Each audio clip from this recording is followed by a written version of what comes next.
Selamat berjumpa kembali, saudara-saudara yang terkasih, di kanal Forum 195. Kanal kita bersama untuk mengasihi, melayani, memuji, dan menyembah Tuhan kita, Yesus Kristus. Damai kasih Allah menyertai kita semua. Saudara-saudara yang dikasihi Tuhan, kita sudah sampai di penghujung season ke-8 ini, tepat di episode ke-20. Sudah banyak yang kita persaksikan, apa yang dikatakan Alkitab, dan semua ini kita lakukan untuk menebarkan firman Tuhan demi keselamatan seluruh umat manusia, sekaligus merupakan bagian pertahanan iman terhadap rongrongan dari dalam dan dari luar kekristenan. Bagi kita umat Kristiani, ini adalah sikap berhati-hati terhadap ajaran-ajaran yang begitu banyak di dunia ini, baik yang bertentangan dengan iman Kristen maupun yang mirip dengan kekristenan. Dengan demikian, sekalipun kita berada di dunia yang sama, lingkungan yang sama, kita tetap harus waspada. Kita tetap berfokus menuju iman yang teguh. Karena memang inilah yang diinginkan Tuhan, yaitu iman yang tetap kokoh di sepanjang hidup kita sampai Tuhan memanggil kita kelak. Itulah kesetiaan. Saudara-saudara yang terkasih, Yesus Kristus adalah nama yang memperlihatkan sesosok pribadi yang diliputi misteri. Misteri di sini adalah kemampuan Tuhan dalam membuat keajaiban yang tidak mungkin dilakukan oleh manusia yang lain. Bagi orang normal yang tidak membaca Alkitab, di setiap kesempatan ketika dia mengatakan tentang Yesus Kristus, maka mereka akan menyebutnya dengan penuh kehormatan. Mengapa bisa demikian? Ini disebabkan oleh karena semua keajaiban yang dilakukan Tuhan, seluruhnya dilakukannya demi kebaikan manusia semata, yaitu bentuk kasih Tuhan untuk menyalurkan kasih dari dalam dirinya bagi seluruh umat manusia. Begitu banyak perbuatan Tuhan ditiru manusia untuk mendedikasikan hidupnya demi melayani manusia lain dengan kebersihan hati semaksimal mungkin yang bisa dilakukannya. Inilah manusia yang mau belajar melihat esensi mengasihi di dalam setiap pengajaran Yesus Kristus, dengan menebarkan kasih tanpa memilih-milih di antara umat manusia. Saudara-saudara yang terkasih, harus kita akui, kita akan sangat sulit sekali untuk mengenali Tuhan Yesus Kristus tanpa kita mendalami esensi kemanusiaan Tuhan. Bila kita mengenali Tuhan melalui Alkitab, maka sangat jelas kita akan menemukan benang merah. Memang, Dialah juru selamat yang dimaksud Allah Yahweh, sebagaimana yang dikatakan di kitab Kejadian 3 ayat 15. Kitab Perjanjian Baru juga dengan jelas mengatakan Dia adalah firman Allah yang berinkarnasi menjadi manusia, yang sekaligus mempersaksikan memang Dia adalah Allah itu sendiri. Disinilah banyak orang yang terjebak dengan memaksakan Yesus Kristus ketika menyelamatkan manusia harus dengan cara Allah yang serba ajaib, yaitu cukup dengan menekan tombol dari sorga. Dengan cara Yesus Kristus sebagai manusia ini, mengakibatkan mereka menuntut Yesus Kristus, harus membuktikan dirinya adalah Allah itu sendiri. Kondisi ini memperlihatkan posisi Tuhan sebagai Allah sejati dan manusia sejati mengalami distorsi di dalam cara pikir mereka.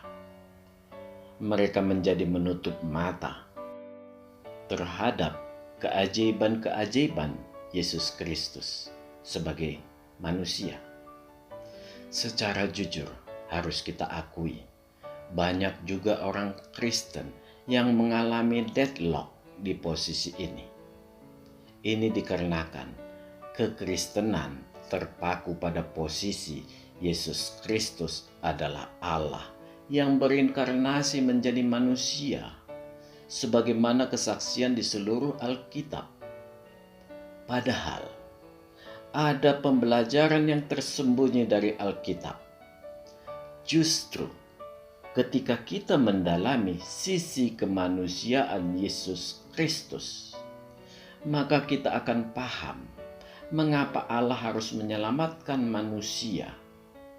Sekali lagi saya ulangi di sini, bahwa Allah memang harus menyelamatkan manusia.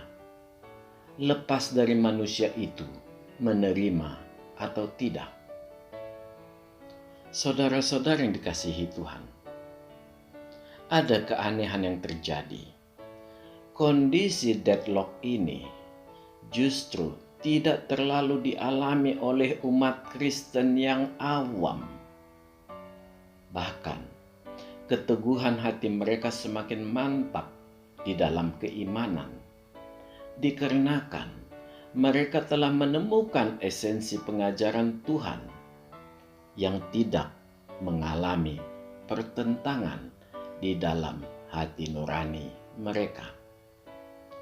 Dengan demikian, mereka memperoleh damai sejahtera Tuhan melalui perjalanan rohaninya. Memanglah, bila kita mendalami ajaran Yesus Kristus di dalam kebeningan hati, Tuhan akan mengenalkan dirinya lebih mendalam. Konsekuensinya, kita akan menemukan damai sejahtera itu. Semua ini terjadi dikarenakan mereka mengalami pencerahan iman, di mana Roh Kudus menuntun mereka untuk mengenali kebenaran Yesus Kristus melalui Alkitab. Tetapi banyak juga orang yang mendalami Alkitab, justru mereka tidak mampu membaca sebagaimana orang Kristen awam membaca Alkitab. Ini disebabkan ketika mereka ingin mengenali tentang Tuhan Yesus Kristus secara mendalam, mereka menelusuri Alkitab dengan cara mencoba memahami Tuhan secara terpisah-pisah, baik dari sisi kemanusiaan Tuhan maupun sisi keilahian Tuhan. Ketika mereka mencoba mengarrange atau merangkaikan kedua esensi itu, mereka mengalami kesulitan. Bahkan mereka cenderung gagal. Disinilah berbahayanya output ajaran kalangan peneliti Alkitab seperti ini. Sadar tanpa sadar, mereka mengenalkan Yesus Kristus kepada umatnya yang terdistorsi oleh cara pikir yang keliru. Karena mereka mengenalkan Yesus Kristus yang menjadi berbeda dengan apa yang dimaksud Alkitab. Bagi para pengajar seperti ini, saya sangat menyarankan agar melakukan setting ulang pemikirannya.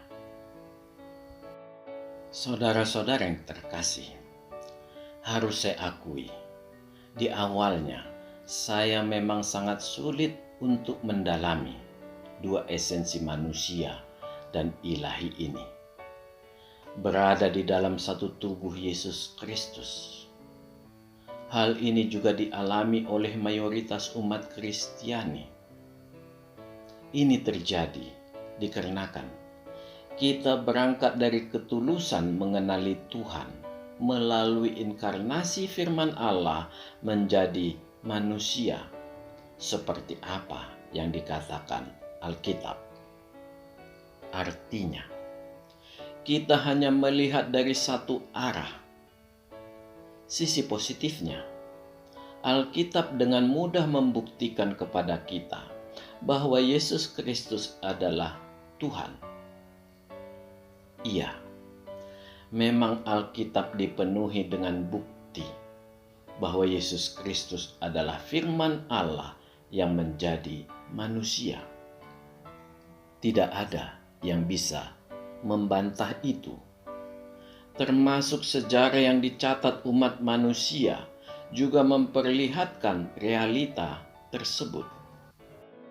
Bila kalangan umat sepupu kita mengatakan mengalami kesulitan untuk membuktikan ketuhanan Yesus Kristus, maka kita dengan mudah dan dengan sabar menjelaskan kepada mereka sesuai dengan kesaksian Alkitab. Segala puji bagi Tuhan, banyak dari mereka menjadi mengerti dan menjadi pengikut Tuhan Yesus Kristus. Saudara-saudara yang terkasih, sekalipun penjelasan yang tulus sudah diberikan, tetap banyak dari mereka yang tidak mau mengerti. Dan tetap pada pendirian mereka bahwa Yesus Kristus adalah manusia semata. Disinilah keunikan umat sepupu kita ini. Mereka menutup mata terhadap kemuliaan Yesus Kristus yang begitu terang benderang dikatakan kitab suci mereka, dan tidak akan pernah bisa disejajarkan dengan Nabi Hutim atau Nabi mereka. Bahkan tidak perlu sebenarnya disandingkan dengan Yesus Kristus. Mereka sendiri bisa membandingkan diri mereka terhadap nabi mereka. Akan langsung terlihat secara moralitas mereka lebih baik dari nabi mereka sendiri. Mengapa hanya secara moralitas? Ini disebabkan moralitas itu adalah ukuran yang dituntut Tuhan dari manusia secara umum. Dan itulah output sebuah pengajaran yang baik. Bila yang diminta secara keajaiban, sebenarnya tidak ada keajaiban yang mampu dilakukan Hutim. Bahkan keajaiban-keajaiban di kitab suci mereka sebagian besar hanyalah contekan dari Alkitab, dan sebagian lain adalah imajinasi Hutim. Inilah bentuk kematian nalar dengan mengangkat Hutim sebagai nabi, bahkan disejajarkan dengan Allah mereka. Sikap penolakan mereka terhadap ketuhanan Yesus Kristus ini diperkuat dengan adanya beberapa pendeta ternama yang justru mengundergrade atau merendahkan kealahan Yesus Kristus. Sungguh berbahaya memang ajaran kalangan pemuka Kristen ini yang berangkat dari kesesatan pikir. Disinilah kita harus menggali Alkitab lebih mendalam pada posisi kemanusiaan Tuhan. Luar biasa Alkitab kita. Justru dengan pengenalan dua arah terhadap Yesus Kristus, dengan mudah kita memberi jawaban kepada saudara sepupu kita, sekaligus melihat celah yang dilewatkan para pemuka agama Kristen sehingga mereka gagal mengenali kealahan Yesus Kristus secara utuh. Saudara-saudara yang terkasih, Alkitab memang harus kita akui merupakan buku yang penuh misteri. Banyak perbuatan Tuhan yang tidak tertulis di dalamnya. Tetapi bila kita merenunginya secara mendalam, maka dapat kita lihat bahwa Alkitab mampu dan dengan jelas memberikan jawaban terhadap begitu banyaknya pertanyaan-pertanyaan yang muncul di benak kita tentang Tuhan Yesus Kristus. Sebagaimana dikatakan oleh Rasul Yohanes di bagian terakhir kitabnya yang tertulis di Yohanes 21 ayat 25. Marilah kita membacanya. Yohanes 21 ayat 25. Masih banyak hal-hal lain lagi yang diperbuat oleh Yesus. Tetapi, jikalau semuanya itu harus dituliskan satu persatu, maka agaknya dunia ini tidak dapat memuat semua kitab yang harus ditulis itu. Demikianlah firman Tuhan. Saudara-saudara yang dikasihi Tuhan, sebagaimana yang telah kita ungkapkan di depan, bila kita diminta untuk membuktikan bahwa Yesus Kristus adalah Allah, maka kita dengan mudah memberi penjelasan sebagaimana dikatakan Alkitab. Tetapi hal tersebut menjadi berubah ketika pertanyaan kita rubah menjadi bagaimana membuktikan Yesus Kristus adalah manusia. Sebagian besar dari kita akan membawa seluruh ciri khas kemanusiaan Yesus Kristus dengan mencocokkannya dengan sisi kita manusia yang sesungguhnya. Memang sangat klop dan sesuai. Tetapi bila kita hanya melihat itu, maka ada hal yang menimbulkan kesulitan yang justru malah memperlihatkan bahwa Yesus Kristus bukan manusia sejati. Ini tidak boleh terjadi, karena Alkitab menyatakan bahwa Yesus Kristus adalah manusia juga sebagaimana kita. Artinya, bila Alkitab mengatakan bahwa Yesus Kristus adalah manusia sejati, haruslah terjadi seperti itu. Dengan kata lain, harus ada satu hal yang sangat spesifik yang harus mampu memperlihatkan pernyataan Alkitab tersebut, bahwa Dia adalah manusia sejati. Disinilah kesulitan kita untuk membuktikan Yesus Kristus adalah manusia sejati. Karena bukti itu tidak dapat kita lihat dari sekedar memiliki rasa lapar, haus, ngantuk, dan lain-lain. Itu bukan ciri khas manusia yang esensial.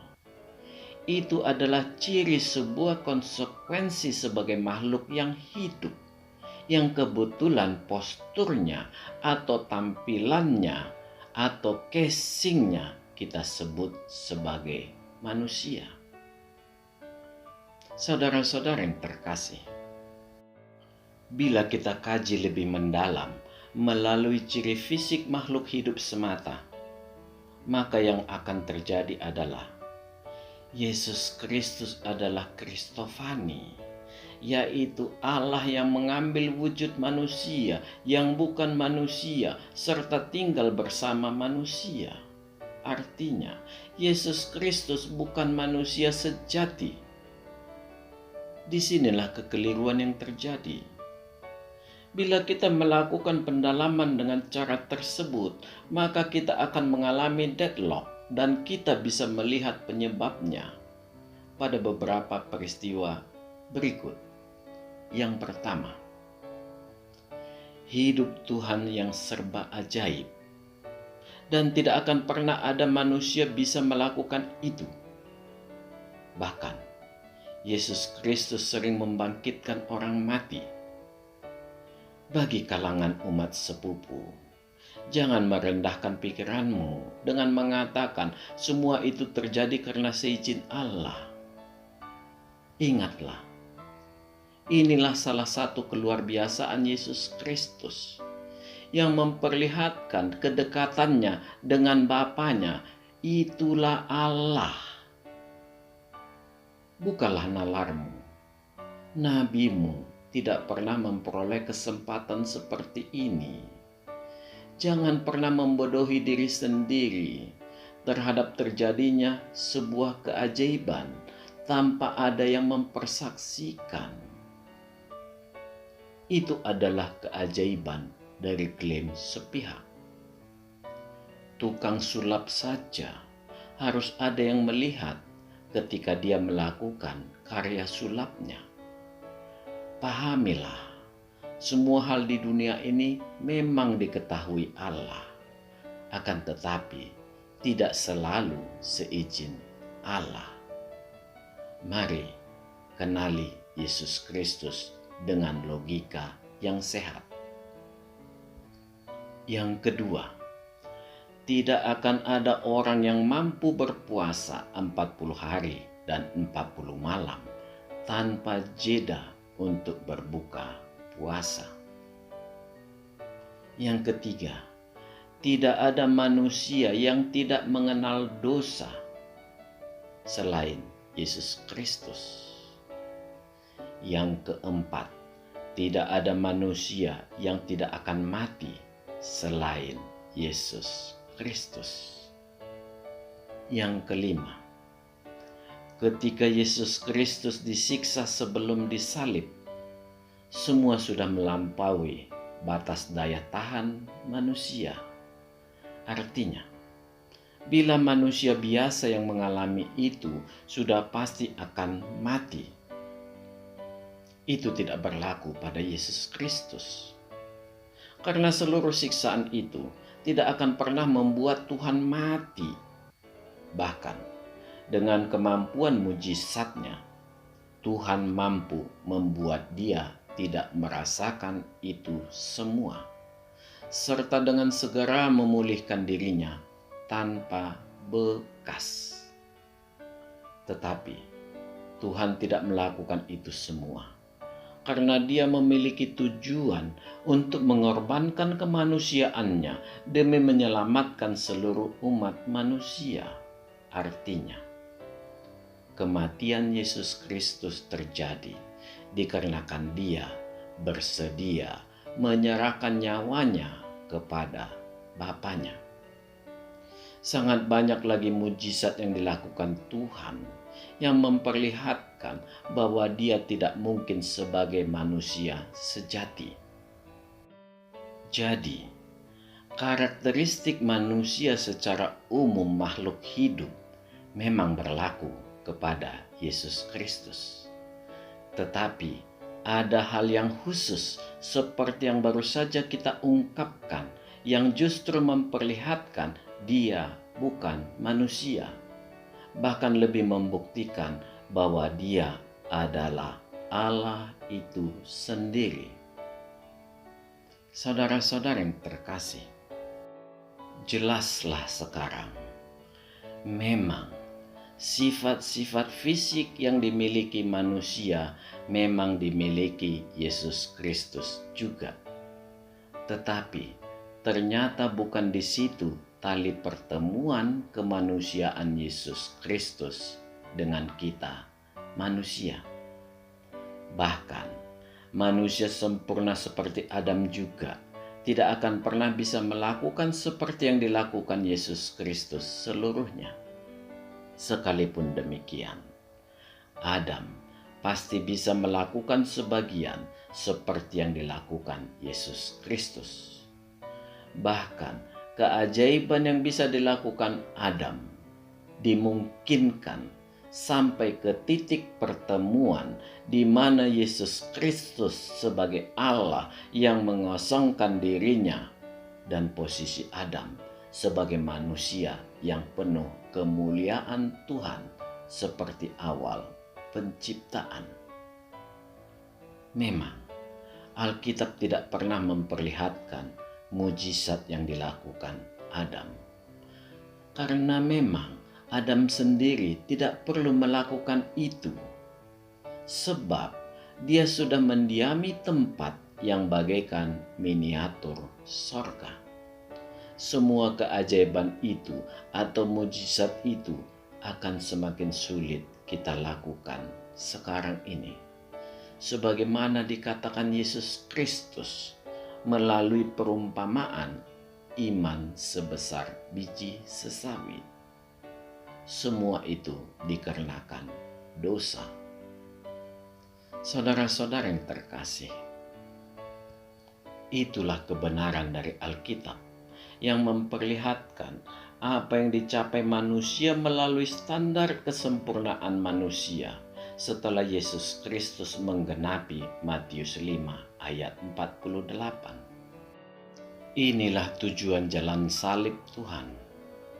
Semua itu dilakukan Tuhan untuk membuka jalan bagi kita manusia melalui sebuah kata, yaitu iman yang semakin dewasa atau iman yang semakin teguh, yang memperlihatkan pilihan kita untuk tunduk kepada Yesus Kristus dan berserah total pada kehendak Tuhan. Sekarang, kita tidak perlu heran, banyak murid-murid Tuhan mampu membuat keajaiban, bahkan sampai membangkitkan orang mati. Semua karena iman yang teguh. Yang jelas di sini, tetaplah berbeda kesempurnaan Adam sebagai manusia dibandingkan dengan Yesus Kristus sebagai manusia juga. Adam, manusia paling sempurna yang diciptakan Tuhan itu, bisa jatuh ke dalam dosa, dan itu telah terbukti. Sedangkan Yesus Kristus tidak akan pernah bisa jatuh ke dalam dosa, dan ini juga telah terbukti. Selama Yesus Kristus di dunia ini, dia tidak mengenal dosa. Dia tetap manusia suci sampai sekarang. Dia telah kembali ke rumahnya. Itulah sorga. Saudara-saudara yang terkasih, semua ini sebenarnya sudah pernah kita munculkan di video-video kita sebelumnya. Yesus Kristus adalah Allah yang merupakan seluruh esensi manusianya yang full sorgawi dengan mengambil natur sebagai manusia. Jadi, memang kunci titik temu itu adalah natur manusia.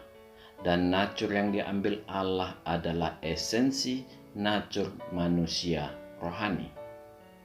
Ya, memang sejak awal penciptaan Allah memaksudkan menciptakan manusia dengan natur rohania.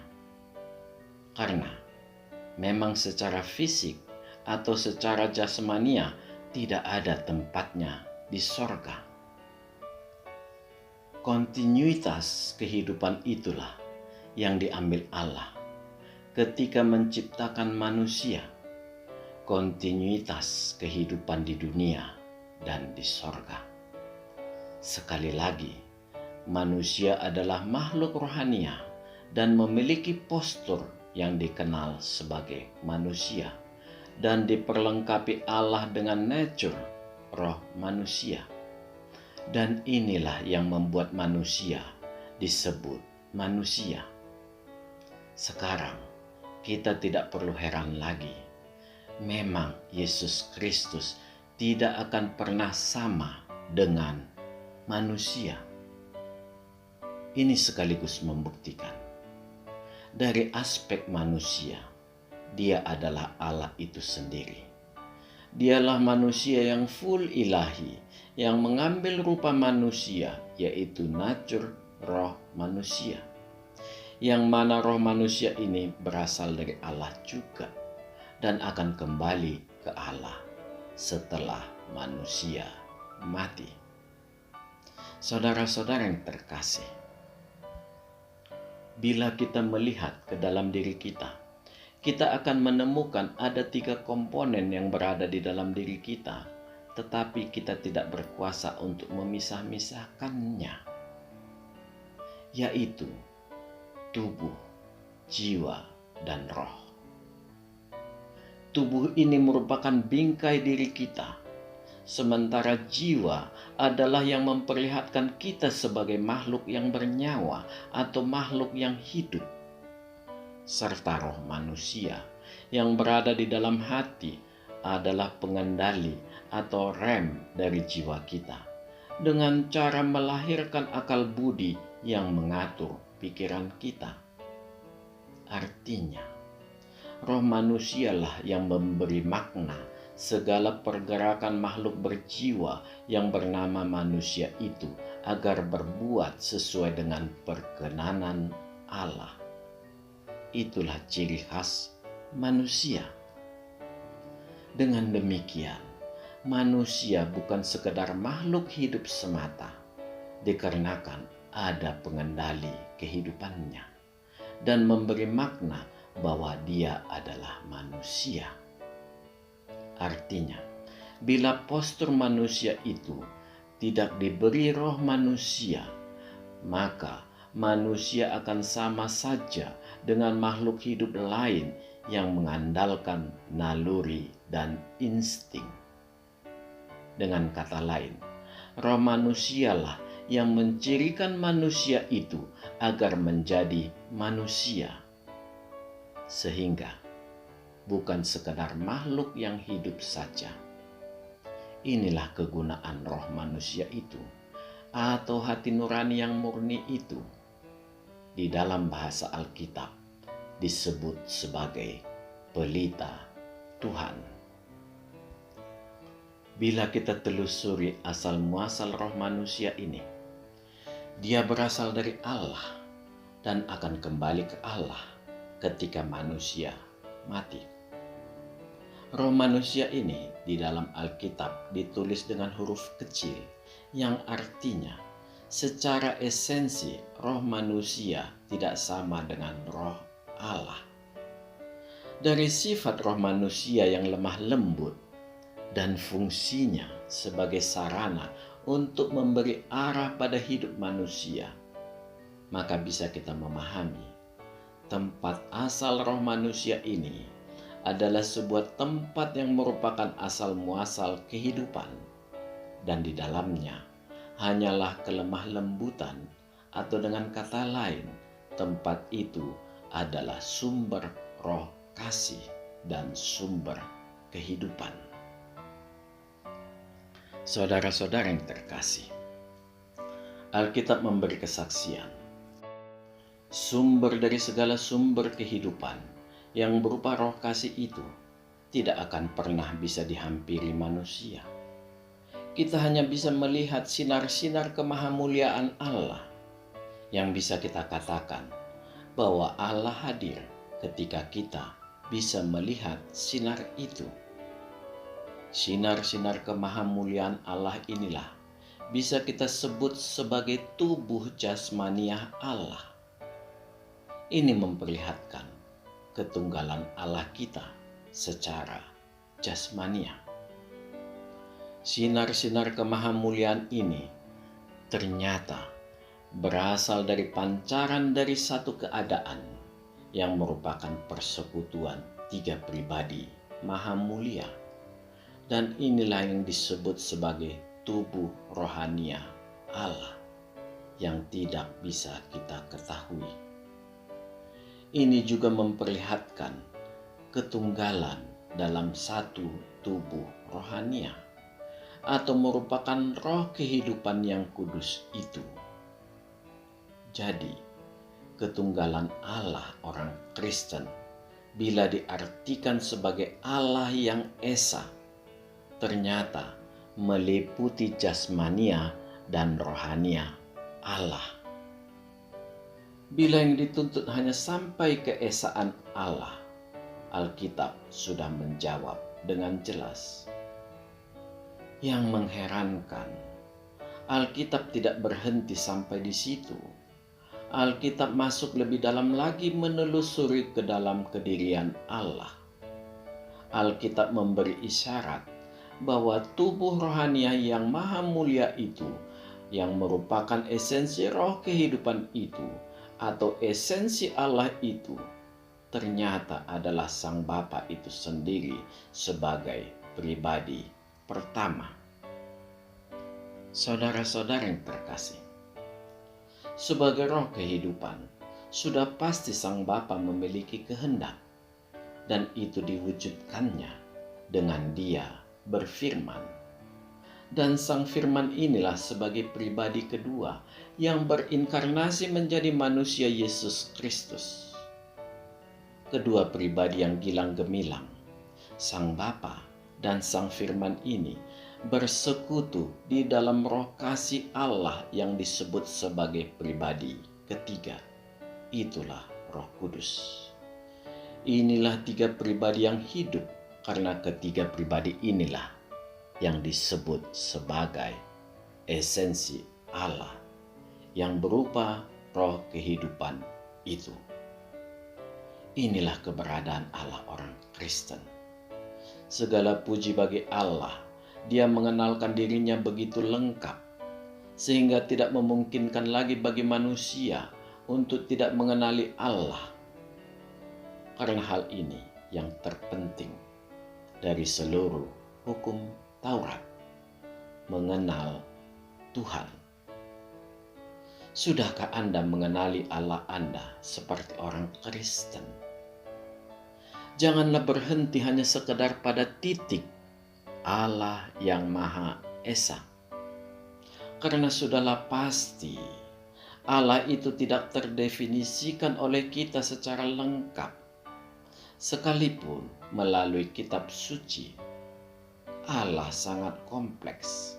Sekalipun demikian, nalar budi yang benar akan menuntun kita kepada pengenalan terhadap Allah. Sekali lagi, jangan berhenti pada titik Allah yang Maha Esa. Carilah Dia. Saudara-saudara yang terkasih, dengan penjelasan ini, jangan pernah menyederhanakan Allah. Allah adalah asal muasal segala kehidupan, dan Dialah kehidupan itu sendiri. Karena Allah merupakan kehidupan itu sendiri, sudah pasti Dia memiliki kehendak. Untuk menyampaikan kehendak itu, Dia ungkapkan berupa firman. Firman dan pemilik firman harus selalu dalam sehati dan sepikir. Inilah makna persekutuan. Artinya, terjadi sinkronisasi yang sempurna di dalam diri Allah. Dan itu hanya bisa terjadi dengan keberadaan Roh Kudus. Bisa kita membayangkan pada kondisi orang yang hilang ingatan. Bagaimanapun kondisinya, dia tetap harus disebut manusia. Sekalipun tidak bisa terjadi sebentuk sinkronisasi di dalam dirinya. Yang ada adalah pergerakan hidup yang liar, yang semua berjalan sendiri-sendiri. Saudara-saudara yang terkasih, fenomena ini juga bisa kita lihat pada kondisi saudara sepupu kita, melalui apa yang sedang diciptakan Allah mereka, yaitu Trinitas Iblis. Ketika mengabaikan Roh Kudus Tuhan, yang terjadi adalah keributan semata antara umat yang kebingungan melihat sebuah kenyataan tidak terjadinya sinkronisasi antara Allahnya, nabinya, dan kitab sucinya. Mereka kebingungan yang mana yang akan diikuti karena semua bertentangan. Yang timbul adalah keributan sebagai ciri keledai liar. Pertanyaan kita, kenapa harus Roh Kudus? Karena perbuatan Allah dapat kita lihat segalanya demi kebaikan kita semata. Mengapa hal itu bisa kita ketahui? Karena Roh Kuduslah yang menghidupkan pelita Tuhan yang ada di dalam diri kita itu, atau roh manusia kita itu. Karena roh manusia kita mengenal Allahnya, yang menempatkan Dia di dalam diri manusia. Dari sini, kita harus menempatkan keutamaan manusia sebagai makhluk rohani. Karena kehidupan manusia tetap berawal dari persekutuan rohani antara roh manusia kita dengan Roh Kudus Tuhan. Karena itulah, semua keluar biasaan Allah orang Kristen tidak dapat kita capai melalui sisi kemanusiaan kita. Sekalipun demikian, kita mengetahui segala kebaikan perbuatan Allah dikarenakan adanya roh manusia kita atau hati nurani kita yang murni itu. Bila tidak ada Roh Kudus, maka suatu saat roh manusia kita akan terkucil di pojok hati manusia. Akibatnya, dia akan terhimpit oleh dosa dan roh kegelapan yang ada di dalam diri kita. Artinya, pelita Tuhan itu tidak mampu lagi memantulkan cahaya kemuliaan Tuhan. Saudara-saudara yang dikasihi Tuhan, marilah kita membaca dari Yakobus 4 ayat 5. Janganlah kamu menyangka bahwa kitab suci tanpa alasan berkata, roh yang ditempatkan Allah di dalam diri kita diingininya dengan cemburu. Demikianlah firman Tuhan. Ayat ini sengaja saya angkat agar kita semakin paham mengapa Allah menyelamatkan manusia. Dengan memahami ayat ini, kita menjadi mengerti betapa Allah menyelamatkan manusia bukan hanya sekadar perwujudan maha kasih-Nya. Tidak cukup hanya itu. Tetaplah segala yang dilakukan Allah selalu dalam skala besar, artinya komprehensif dan menyeluruh. Di samping itu, agar tidak ada lagi pengkhotbah yang mengatakan bahwa Allah tidak harus menyelamatkan manusia. Tidak. Itu sama saja dengan meremehkan Allah. Allah Maha Kasih, itu sangat benar. Tetapi Allah juga tidak ingin dalam tanda kutip makhluk roh atau pelita Tuhan itu atau roh manusia itu dipermainkan iblis seenak perut iblis di dalam diri manusia. Roh manusia kita milik Tuhan. Allah tidak rela miliknya dipermainkan iblis, dan sangat wajar Allah mengatakan seperti di Yakobus 4 ayat 5 itu, yaitu Allah menginginkan roh kita dengan cemburu. Allah ingin melepaskan roh manusia kita dari siksaan iblis. Bukan sekedar fisik kita ini sebagai milik Tuhan, karena itu berasal dari tanah. Allah kita kekal. Konsekuensinya, segala miliknya juga berada di dalam kekekalan. Sekali lagi saya ulangi. Roh manusia kita adalah makhluk sorgawi, milik Allah, yang dititipkan Allah sepanjang manusia itu hidup. Inilah citra Allah, atau gambar Allah yang dipakai Yesus Kristus juga, sehingga Yesus Kristus mengambil rupa manusia. Jadi, bukan postur manusia itu yang melambangkan manusia adalah manusia, melainkan keberadaan roh manusia itu sendiri yang ada di dalam diri manusia. Memanglah benar, Allah tidak mengambil rupa makhluk yang diciptakannya, tetapi esensi rohaniahnya yang diambil Tuhan. Ini memperlihatkan semua yang ada di dalam diri Yesus Kristus tetaplah sorgawi, dan ini membuat saya terpaku sangat dalam dan berkata lirih, sangat wajar.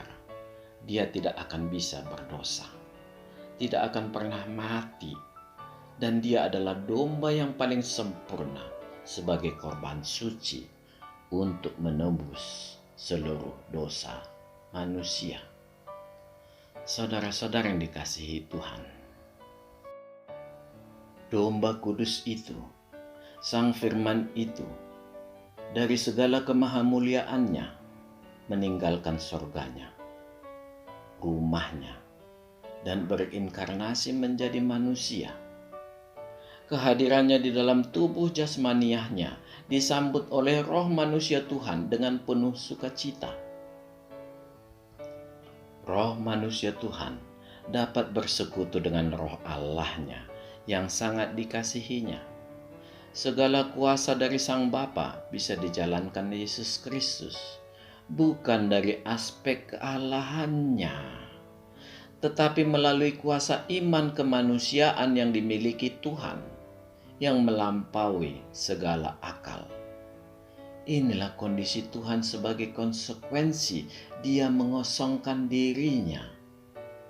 Artinya, di dalam melakukan segala sesuatu, Dia tidak melibatkan roh ilahinya secara langsung.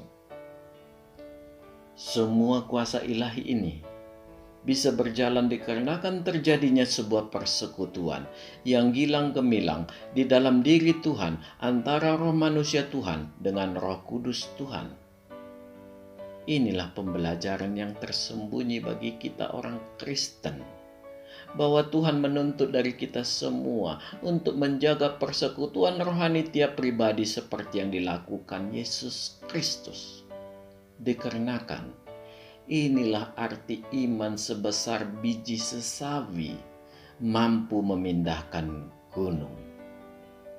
Marilah kita menyadari ini. Saudara-saudara yang dikasihi Tuhan, sebagaimana di banyak video kita, saya mengatakan betapa berkuasanya Yesus Kristus sebagai manusia. Segala hidupnya didedikasikannya untuk mengajari manusia. Dia memperlihatkan contoh-contoh apa yang diinginkan Bapanya. Dan dia sangat mengenal Bapanya, karena dialah Allah yang kelihatan bagi kita manusia. Beban yang terberat yang tidak akan mampu dipikul manusia hanyalah dosa. Tuhan tahu itu. Walaupun demikian, Sang Bapa telah memutuskan bahwa sisi kemanusiaan Yesus Kristus harus dikorbankan demi menebus dosa manusia. Sebuah persekutuan rohani yang dimiliki oleh seorang manusia suci harus berakhir dengan tragis. Yesus Kristus tidak takut pada segala bentuk penderitaan. Yesus Kristus tidak takut pada kematian, karena sesungguhnya bila Dia mau, Dia mampu mengatasi itu semua. Yang ditakutkannya adalah terputusnya sebuah persekutuan antara roh manusia Tuhan dengan Roh Kudus Tuhan. Yang ditakutkan Yesus Kristus itu benar-benar terjadi ketika seluruh dosa manusia ditimpakan pada seluruh tubuhnya, membuat seluruh tubuh Tuhan luluh lantak. Pembayaran yang terbesar adalah teriakan yang menyayat hati dari roh manusia Tuhan yang tidak rela terpisah dari roh ilahinya, dengan mengatakan, Eli, Eli, lama sabachthani. Allahku, Allahku, mengapa engkau meninggalkan aku? Itulah kematian yang sesungguhnya, ketika terputusnya sebuah persekutuan antara manusia dan Allah. Sungguh mahal biaya yang dibayar Sang Bapa. Semua demi kasih-Nya untuk menyelamatkan Anda dan saya. Masihkah hatimu tertutup? Amin. Tuhan memberkati kita. Marilah kita masuk ke saat teduh sejenak.